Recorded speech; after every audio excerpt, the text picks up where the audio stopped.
Стихи здесь не читают, а проживают, и это особенно волнительный момент, когда декламируешь их в присутствии авторов. Со сцены звучат строки, написанные Фатимой Хашагульговой, Тамарой Чиниевой, Илезом Нальгиевым и Исрапилом Тетриевым.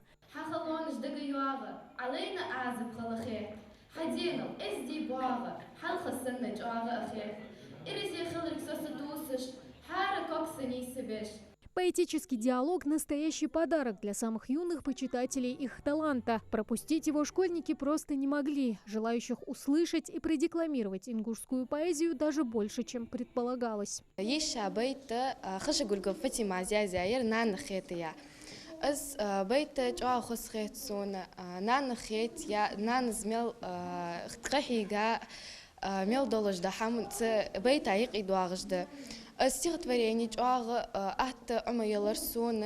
Простые и понятные строки о родине, матери и красотах природы в этих небольших по объему, но полных содержанием стихотворениях, величия и богатства языка. На сегодняшнее выступление я выучила стихотворение Исрапила Тетриева «Нана». Очень понравилось стихотворение, легко учится, да и несложное.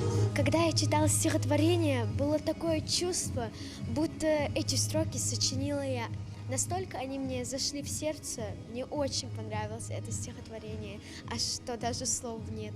Поэзия рождает потребность стать лучше самому и сделать лучше других, говорит Тамара Чиниева. Приумножать культурное наследие народа, воспитывать чувство прекрасного у молодых людей – основная миссия любого поэта и писателя. Если меня приглашают на мероприятия, где есть дети, где я могу обратиться к детям, и сказать хоть что-то, что заставит их взять в руки книгу. Потому что сегодня наши бедные дети, да, то есть мы все знаем, что они чаще обращаются вот к этим ярким гаджетам, после которых жизнь, реальность им кажется очень такой сероватой и скучной.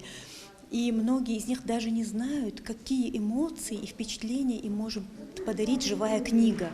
Илез Нальгиев, молодой поэт, признается, ему приятно, что своим творчеством он тоже вносит небольшую лепту в пропаганду ингушской литературы. Очень приятно, когда читают стихотворения, но вдвойне приятнее, что наши дети читают на ингушском языке, интересуются именно ингушской поэзией.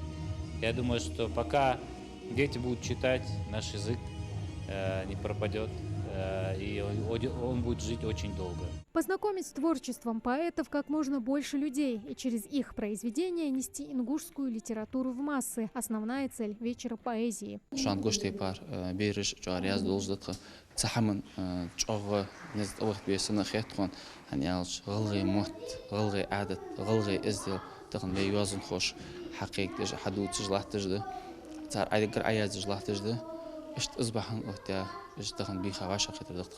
Произведения, звучавшие со сцены, еще долго будут согревать настоящим человеческим теплом, оставляющим в душе каждого присутствовавшего добрый свет. Тамара Хашагульгова, Султан Булгучев, Магаз 24.